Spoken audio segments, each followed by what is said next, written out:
Death always seemed surreal to me.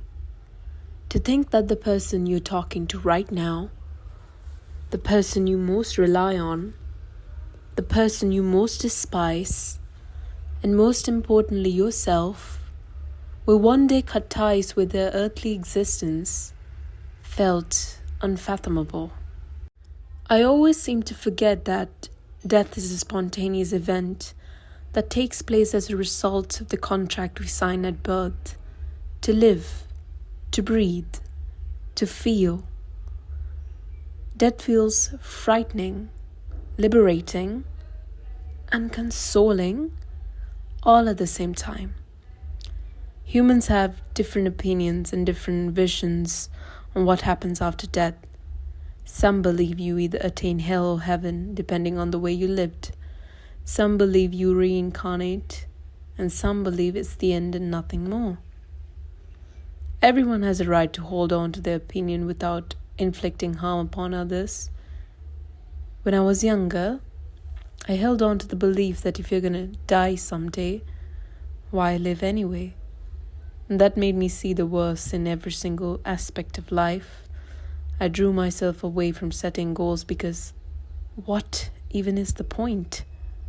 I started severely hating on people who said life was meant to live, who saw silver linings amidst the somber dark clouds. But as I grew older, I started to believe in the fact that if you're gonna die anyway, why not just live? Why not just breathe? Why not just feel?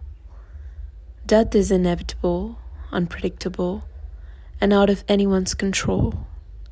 Earthly beings encounter it at the most random times of their lives.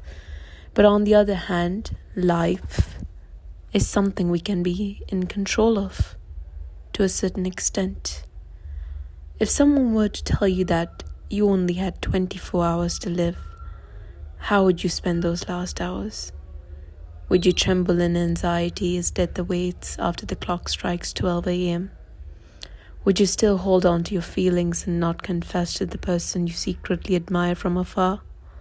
Would you still not at least give a try at something you've convinced yourself that you're not good at your entire life? Because why not? You're gonna die soon anyway, right?